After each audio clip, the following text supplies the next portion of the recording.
Hi hello welcome to our channel. నేను మీ శ్రీ. ఈరోజు మీరు వినబోయే కథ ఇష్టమైన సకుడ పార్ట్ 62.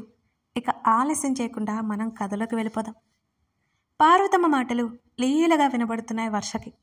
ఈ నైటిలు నా వల్ల కాదే మాల అని పార్వతమ్మ అంటుంటే, ఒకసారి వేసుకుంటే వదిలిపెట్టవమ్మా, ఫ్రీగా ఉంటుంది, అలవాటు చేసుకో, వయసు అయిపోతుంది నీకు అని చెప్తోంది మాలవిక. ఇద్దరు అక్కడే ఉండడంతో గుండె గుబైలు మంది వర్షకి. పొరపాటున తన మాట వినిపించినా తన నాన్నమ్మ తనని బ్రతకనివ్వదు.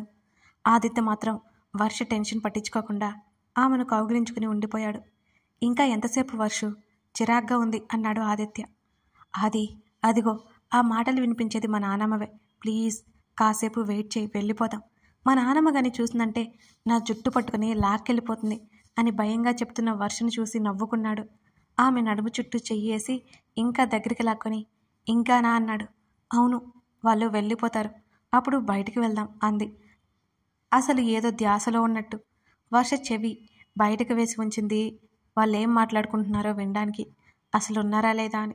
కాసేపటికి మాటలు వినిపించలేదు. ఆది రా అంటూ బయటికి తీసుకెళ్ళింది. మరో ట్రయల్ రూమ్ నుంచి బయటకు వచ్చిన పార్వతమ్మని చూడగానే గిరుక్కున వెనక్కి తిరిగి ఆదిత్యని కౌగిలించుకుంది. తలెత్తి చూసిన పార్వతమ్మ ముఖం చిట్లించింది. వెనక నుంచి చూసిన తన నానమ్మ గుర్తుపడుతుందని, ఆది ఏదో ఒకటి చెయ్యి అని అంది మెల్లిగా వర్ష. పార్వతమ్మ చూస్తుండగానే వర్షను ముద్దు పెట్టుకున్నాడు ఆదిత్య. ఒక్కసారిగా అలా వాళ్ళని చూసి ముఖమంతా అదోలా పెట్టుకొని తిట్టుకుంటూ బయటికి వెళ్ళిపోయింది పార్వతమ్మ. గుడ్లు పెద్దవి చేసి ఆదిత్య వైపు ఆశ్చర్యంగా చూస్తుంది వర్ష. ఆమె పెదవులు వదిలి మీ నానమ్మ వెళ్ళిపోయింది అని భుజాలు కదిలించాడు ఆదిత్య. వర్ష ఇంకా ఆశ్చర్యంగా చూస్తుంది. ఆమె చేతిని పట్టుకుని బయటికి లాక్కెళ్ళి మరోవైపు నుంచి బయటికి తీసుకొచ్చాడు ఆదిత్య. ఆదిత్య చేసిన పనికి తల కొట్టుకొని కారులో కూర్చుంది వర్ష.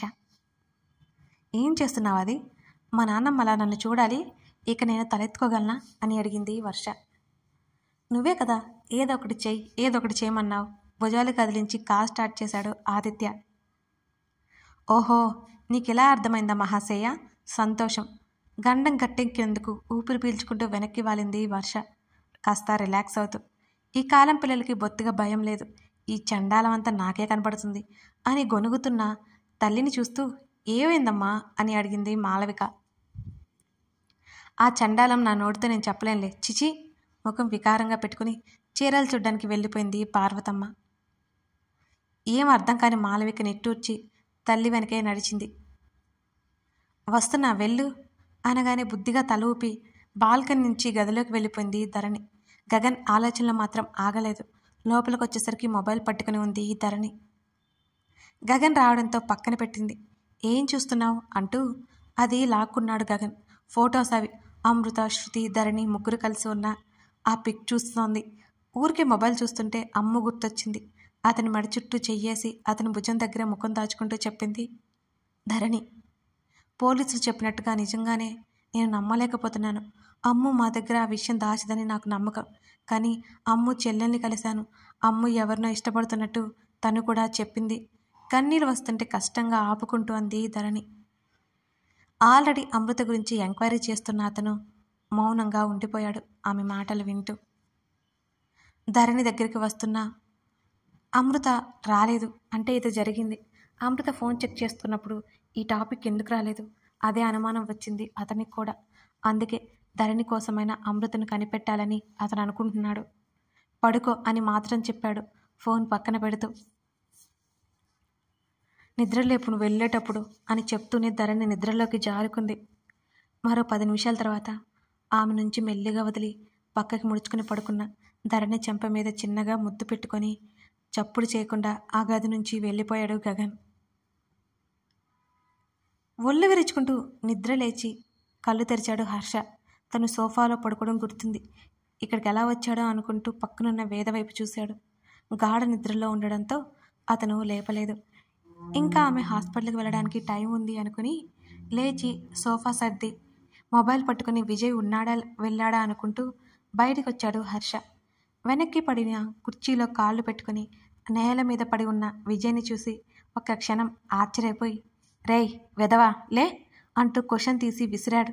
ఆ కుషన్ని హత్తుకొని ఒకవైపుకు తిరిగి పడుకున్నాడు విజయ్. రే గాడిదా, నీ ఆఫీస్కి టైం అవుతోందిరా. హర్ష ఫ్రెష్ అవ్వడానికి లోపలికి వెళ్ళిపోయాడు. అతను మరో అరగంటలో బయటకు వచ్చేసరికి అటు వేద ఇటు విజయ్ ఇద్దరూ లేవలేదు. కిచెన్లోకి వెళ్ళి తనకొచ్చినట్టు కాఫీ ప్రిపేర్ చేశాడు. విజయ్ చెంప మీద ఒక్కటిచ్చి అతన్ని లేపి కాఫీ కప్పిచ్చాడు హర్ష. ఎందుకురా కొట్టావు? పళ్ళు నూరుకొని కాఫీ కప్ అందుకున్నాడు విజయ్.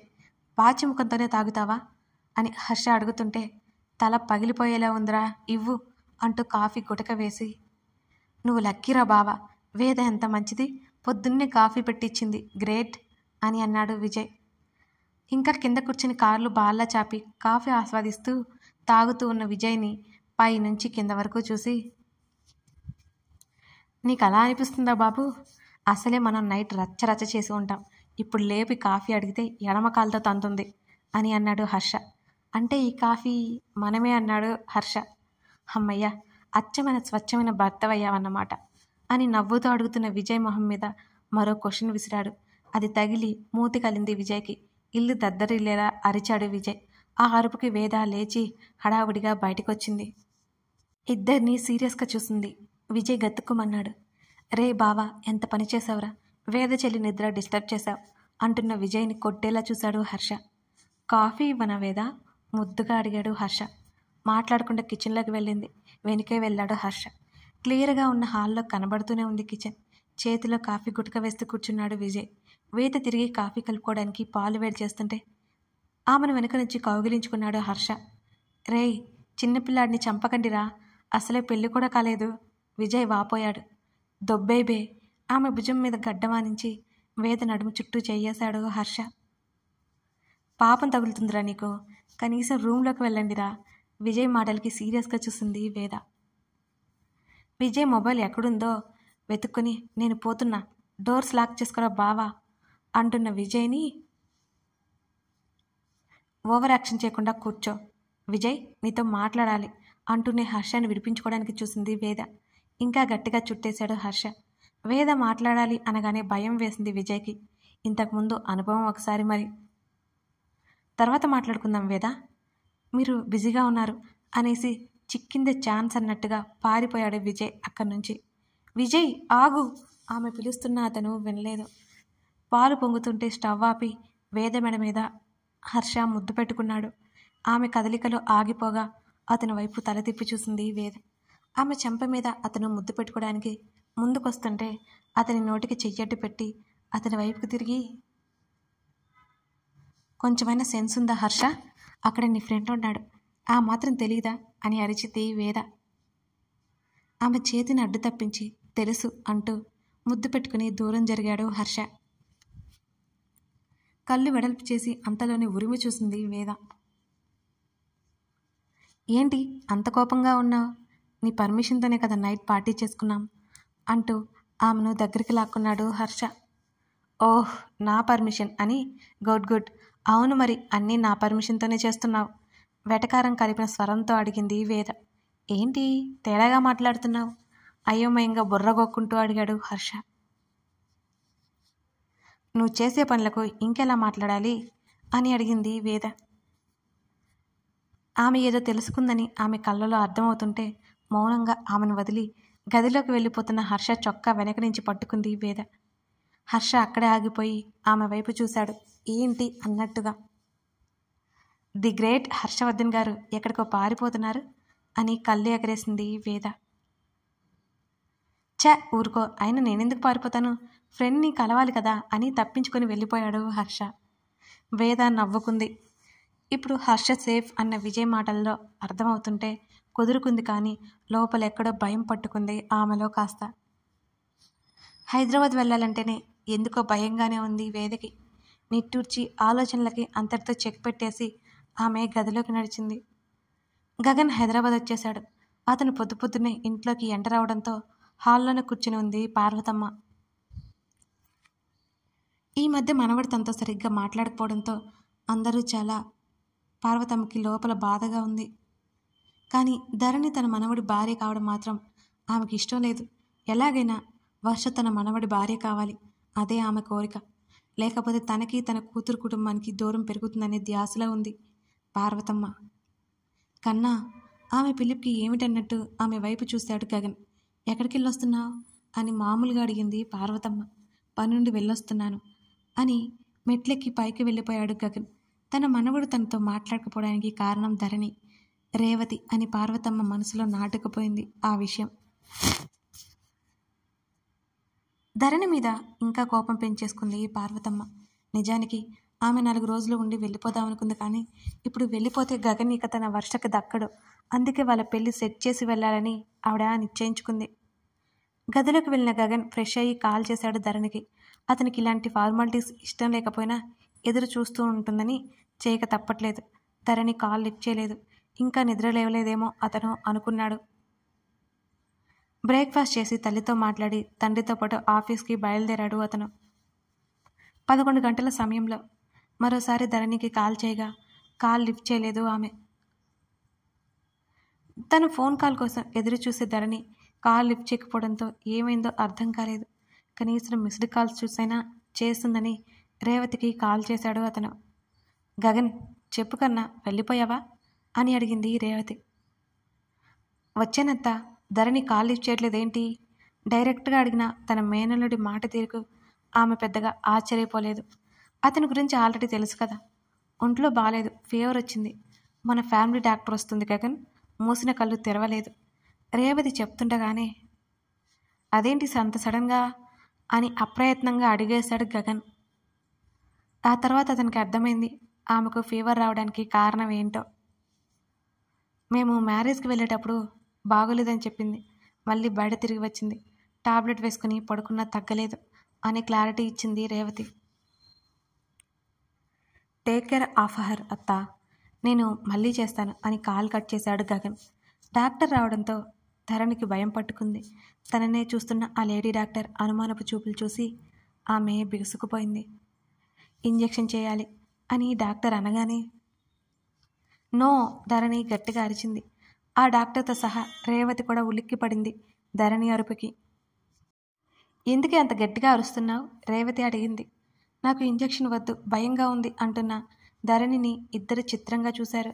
అంటే ప్లీజ్ నాకు ఇంజెక్షన్ వద్దు అంటూ ఆ డాక్టర్ని బ్రతిమాలింది. ఏంటి ధరణి, ఏమైంది నీకు? ఇంజెక్షన్ అంటే భయం ఏంటి? చిన్నప్పటి నుంచి నేను నిన్ను ట్రీట్ చేస్తున్నాను. ఆమె మాటలకు ధరణికి ఏం చెప్పాలో కాసేపు పాలుపోలేదు. ఈ మధ్య ఎందుకో భయం వేస్తుందంటే ఇంజెక్షన్ వేసుకున్న నా ఫ్రెండ్ కళ్ళు తిరిగి పడిపోయింది. అప్పటి నుంచి నాకు చాలా భయం. ఎప్పటికప్పుడు ఏదో కథ అల్లేసింది. కానీ ఎక్కడ తన విషయం బయటపడిపోతుందని ధరణికి చెప్పలేనంత కంగారుగా ఉంది. టెంపరేచర్ ఎక్కువగా ఉంది. పిచ్చి వేషాలు వేయకుండా ఇంజెక్షన్ వేయించుకో, రేవతి గట్టిగా చెప్పింది కూతురికి. అంటే ప్లీజ్ నాకు అసలు వద్దు, టాబ్లెట్స్ ఇవ్వండి అనడంతో ఆవిడ సరే అన్నట్టు తలాడించింది. టాబ్లెట్స్ అంటే నీకు 2 days పడుతుంది ధరణి తగ్గడానికి. అప్పటి వరకు ఫీవర్ కంట్రోల్ అవ్వచ్చు, అవ్వకపోవచ్చు అని అంది ఆవిడ. అయినా సరే నాకు ఇంజెక్షన్ వద్దా అంటే ధరణి మొండి పట్టుపట్టడంతో ఆవిడిక ఏం అనలేకపోయింది. కానీ రేవతికి మాత్రం పిచ్చి కోపంగా ఉంది ధరణిని చూస్తుంటే. ఫ్యామిలీ ఫ్రెండ్ కావడంతో ఆమె ముందు ధరణిని ఏమీ అనలేక కాఫీ తీసుకొస్తాను రేఖ అని చెప్పి అక్కడి నుంచి వెళ్ళిపోయింది రేవతి. ఇప్పుడు చెప్పు ధరణి, ప్రాబ్లం ఏంటి? ఆవిడ అడుగుతుంటే ఏం లేదన్నట్టు అడ్డంగా తలాడించింది ధరణి. ఆవిడకి ఏం తెలిసినా మమ్మీ చెవులు ఊదిపోతుందని ధరణికి కూడా బాగా తెలుసు కాబట్టి చెప్పలేదు అసలు. చెప్పాను కదా ఆంటీ, నాకు భయంగా ఉంది అని అంది ధరణి. అసలు సడన్గా ఫీవర్ ఎందుకు వచ్చింది? నిన్నంతా ఏం చేశావు అని అడిగింది ఆవిడ. ఆవిడ ఇంట్రాగేషన్లో చూస్తుంటే ఒళ్ళు మండిపోతున్నా. నా ఫ్రెండ్తో బయటకు వెళ్ళానంటే స్కూటీ రిపేర్ వచ్చింది, ఎక్కువ దూరం నడిచాం, బాగా ఎండగా ఉంది, హెడేక్ ఎక్కువగా వచ్చింది, ఉదయానికి ఫీవర్ వచ్చేసింది. తన చేత పొల్లుపోకుండా అబద్ధాలు చెప్పిస్తున్న గగన్ గుర్తుకొచ్చి తిట్టుకోవాలా పొగడాలా అర్థం కాలేదు ధరణికి. ఇక ఆవిడ టాబ్లెట్స్ ఇచ్చి వెళ్ళిపోయింది. లైట్గా తిని టాబ్లెట్స్ వేసి రేవతి కూడా రెస్ట్ తీసుకోమని చెప్పి బయటకు వెళ్ళిపోయింది. ఇప్పటికి ఊపిరి పీల్చుకుంది ధరణి. ఇంజెక్షన్ అంటే భుజానికో ఆ భుజానికో వెయ్యాలి. ఒకవైపు గగన్ పేరు ఉంటుంది. కర్మ కాలి చూసారంటే అంతే సంగతి. అంతేకాకుండా అతనిచ్చిన గుర్తులు ఆమె శరీరం మీద పదిలంగా ఉన్నాయి. డాక్టర్కి అవేంటో కనుక్కోవడానికి ఎక్కువ సమయం కూడా పట్టదు. ఆ విషయం ధరణికి బాగా తెలుసు. అవే ఆమె భయాలు. భారంగా వెనక్కి వాలి కళ్ళు మూసుకోగానే వారిద్దరి మధ్య మధుర క్షణాలన్నీ గుర్తుకు రాగానే ఆమె పెదవులు విచ్చుకొని కనిరెప్పలు విప్పారి చెంపలు కెంపులయ్యాయి. అతను వెళ్ళిపోయాడని తన తల్లి చెప్పిన మాటలు గుర్తొచ్చి అంతలోనే ధరణి ముఖం మాడిపోయింది. ఈ దిక్కుమాల జ్వరం ఏదో అతను ఉన్నప్పుడే రావచ్చు కదా. అతను కూడా ఉండిపోయాడు. ఆలోచనల మధ్య నిద్రపోయిన ధరణికి అతనికి కాల్ చేయలేదు. ఫోన్ చూడకపోవడంతో అతను కాల్ చేశాడనే విషయమే ధరణికి తెలియలేదు. ఎప్పుడో మధ్యాహ్నం గగన్ ఫోన్ చేసినట్టు రేవతి చెప్పింది. మీరు ఊహించని మలుపులతో ఈ కథ ముందుకెళ్తుంది కాబట్టి మీరు ఆవేశపడకుండా ఈ కథని వినాలి, చదవాలని నేను ఆశిస్తున్నాను. ఎందుకు ఇలా చెప్తున్నాను అంటే అది ముందు ముందు మీకే అర్థమవుతుంది, సరేనా? మీరు చాలా సర్ప్రైజ్ ఫీల్ అయిపోతారు. ఈ కథలో బోల్డ్ అని ట్విస్టులు ఉన్నాయి. ఇంకా చాలా కథ ఉంది. Wait and see. Thank you for watching.